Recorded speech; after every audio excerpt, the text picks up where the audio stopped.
I'm Justine Pogorzelski, and thank you for tuning in. With me today is our guest, Dr. Constance Perry. She's an associate professor in healthcare administration in the College of Nursing and Health Professions at Drexel University. She teaches a number of undergraduate courses in medical ethics and research ethics. She co-hosts the Hospital Ethics Committee at Hyman University Hospital, and she serves as the ethicist on the Institute Animal Care and Use Committee for Drexel University. Thank you, Dr. Connie Perry, for joining us, and I appreciate your time. My first question for you, what is the role of a hospital ethics committee, and does every hospital have one? Not every hospital has one. But there was a recent survey, and so now every large hospital has an ethics committee. Okay. But nationwide, the statistic right now is 81%.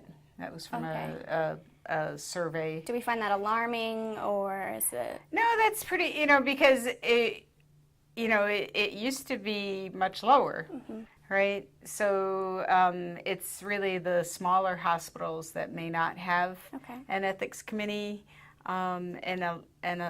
as hospitals get larger, they tend to have more complex, not always, but they tend to have more complex patients with, which tends to lead to bigger ethical issues and such. So. Not to say that you're not going to have ethical issues in a 100-bed hospital, but not at the same frequency. Right. Okay. So what sometimes happens at smaller institutions is they'll contact. So they may call me on the phone and say, "We're having this problem. Can I talk with you?" Is there a common issue biomedically that you are that you're required to get your opinion on, like something that occurs most frequently?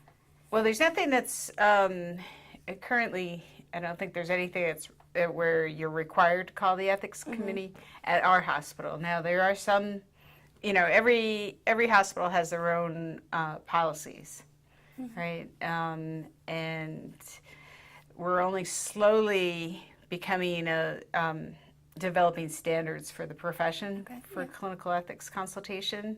As a matter of fact, I've been working with a number of people. I was on the first test to test basic level entry skills for clinical ethics consultation, or really knowledge. It's not a skills-based test, but interesting. Yeah. But if you think about, the most common problems, are end-of-life issues and people disagreeing about whether to continue with a certain treatment or switch to palliative care. Now that more hospitals are getting palliative care services, the number of those consults has gone down, but it's not eliminated. We'll often get consulted by palliative care. Other issues include patients who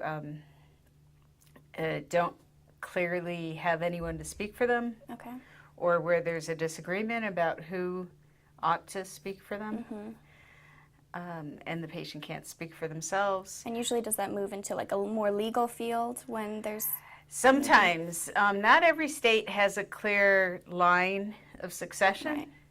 And Pennsylvania, until recently, did not have, but they do now. But sometimes the line of succession is not ideal. We had a patient who's, we've had patients where it turned out that the person who is first of, who's next of kin was not the best person to make decisions for the patient, because they're not looking at the patient's best interest or wishes. Okay, fair enough. And then at that point, do you have authority to step in? No, ethics. I've been doing ethics consultations since 1990. Okay. And only once have I made a decision where I laid down the law. It's like, this cannot happen right now, right? But for the most part, what we do is we do recommendations. Okay. And it's so we never usurp the decision making power of the attending physician or the patient or the family. Okay. We're just a lot of ethics consultation is about promoting communication. Okay. Yeah. And I understand and encouraging people to listen to each other. Great. So my next question is, in your role as an ethicist for the Institute of Animal Care and Use Committee for Drexel, what are your responsibilities and how does that impact the healthcare services provided by Hyman?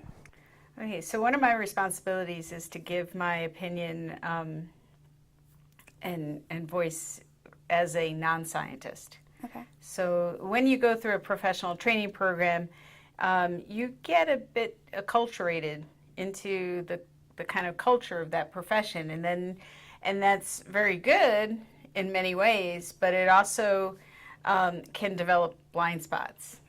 You know, things that you don't think to question and so one of my roles is to question things.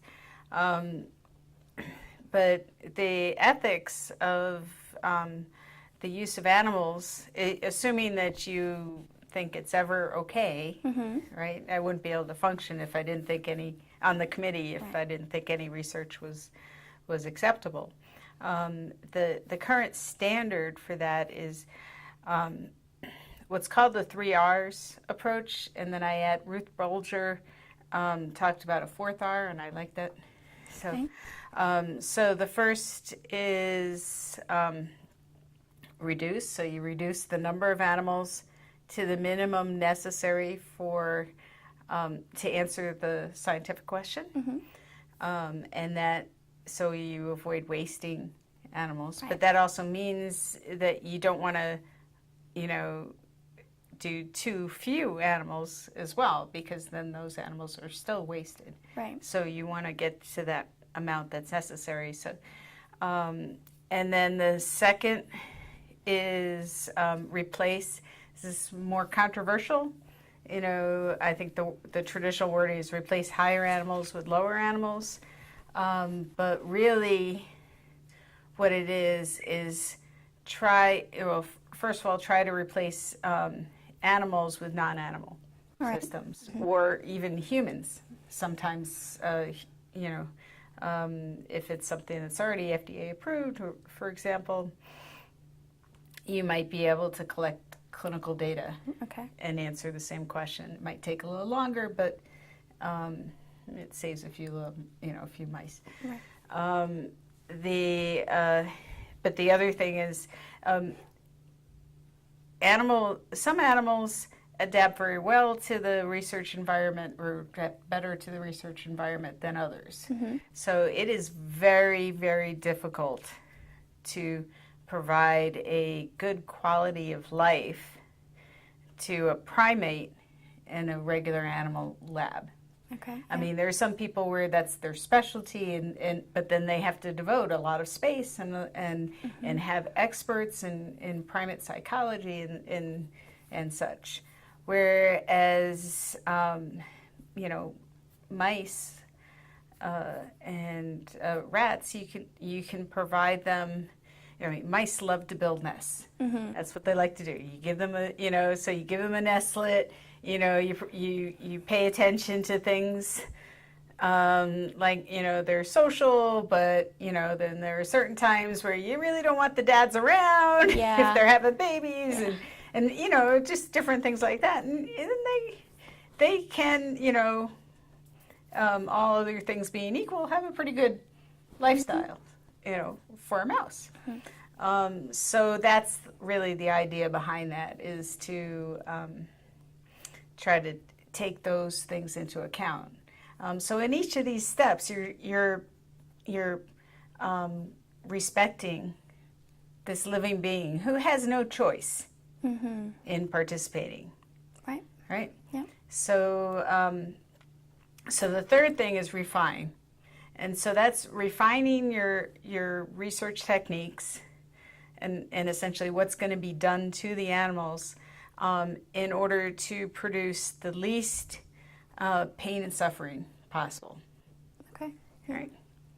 And then the fourth one is respect, which is just, always remember, like I said, this is a living being who had no choice in the matter. So I remember a number of years ago, there was an unexpected heat wave, and the air conditioning units didn't function, and some of the faculty members found out that the animal facilities had air conditioning. That they had bought individual air conditioners for, and I said, well, first of all, it's a government requirement, that, and secondly, if we're teaching a class and it gets too hot, we can cancel the class. We can take the class outside. We can go someplace where it's cooler. Everybody goes to Starbucks. Right? They can't. They're stuck there. So you got to take that into account. Very true. You're also an EMT. Yeah. Well, I was. You were an EMT? Yeah. Okay. So I let it lapse. Fair enough. Too old. Fair enough. So as an EMT, do they learn about medical ethics? And if so, how do they apply that to their everyday job? So I looked up the criteria for Pennsylvania. I did a lot of my work as an EMT in New York and very little in Pennsylvania. So currently in Pennsylvania, you only get 160 hours of training. Okay. For a basic level. Is that probably like online maybe, or is it a course? No, it's in the course. Okay. It's a combination of practical and education. But they can only address so many things. Right.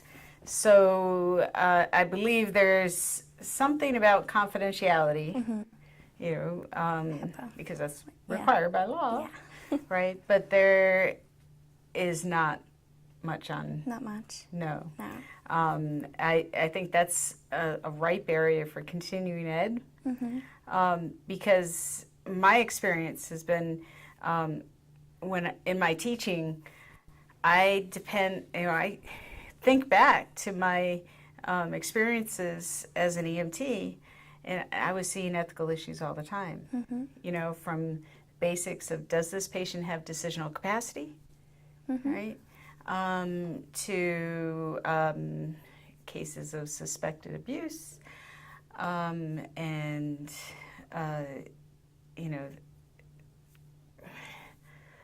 other situations. I mean, what should be done? How do you play? Like interactions with other healthcare professionals. When do you deviate from policy? And what are the, are you willing to accept the ramifications for that? True. And I think it requires a lot. And now we have POST forms in Pennsylvania, so the physician orders for life-sustaining treatment. Okay. Which are transferable with the patient. Okay. So a patient may have an order for do not resuscitate. And I often hear EMTs and paramedics say, well, they called the ambulance. And so, we need to and the problem is that there's a cascade of things that happen once you start to intubate the patient and take the patient to the hospital, and it's everything that the patient didn't want. Right. But how are you aware on the scene if they have something like that, like a Well, DNR? they need to have the form readily available. Right. So some, part of it is educating the public. So when, if someone gets the pulse, what to do when the patient starts to die, what to expect, where to keep the pulse, so you keep it, like on the refrigerator or, somewhere where it's easily accessible. Okay. But that's not always done. Right, I would assume so. Right. Yeah. And, and sometimes the person that's with the patient at the time doesn't know. I mean, that it's understandable, but there are, I've heard EMS professionals say, well, I can't not resuscitate. Right, yeah. You know, It's a tricky even situation. with the form. So that's an area where there needs to be a lot of education. Okay, great. My last question is, so as our medical field changes and grows, expands, there's more policies and structure, how do you see the roles of bioethicists changing within the next 5 years? Okay, so I mentioned the exams. So what we've also created a code of ethics. So we're at the cusp of developing a professionalization process. So it used to be that anyone could do ethics consults. So you would often have nurses and physicians, social workers who say, well, I like ethics, Okay. right? Yeah. And they would, over time develop some skill. And we had an individual, she was a dietitian, and she became very good at doing ethics consults without any specific training other than what she would get at the ethics committee meeting. But what we're trying to do is create standards, because there are, yes, we very rarely make decisions, but it's also very rare for people to ignore our recommendations. Yeah. So there's a lot of harm that can be done with a bad ethics consultation. And so it's important to develop those standards. I think things are moving in positive directions. We now have palliative care services not in every hospital, but they're becoming more frequent. Yeah. And we're, part of it is, I think, also getting into the education of the healthcare professionals, so that it's not that ethics is a separate course, but it's, ethical considerations are integrated within the training, just completely throughout. And I think that helps with a more holistic approach to patient care. Yeah, I agree. That's definitely something integral. Thank you so much for your time. That was my last question. I very appreciate it. Thank you for watching.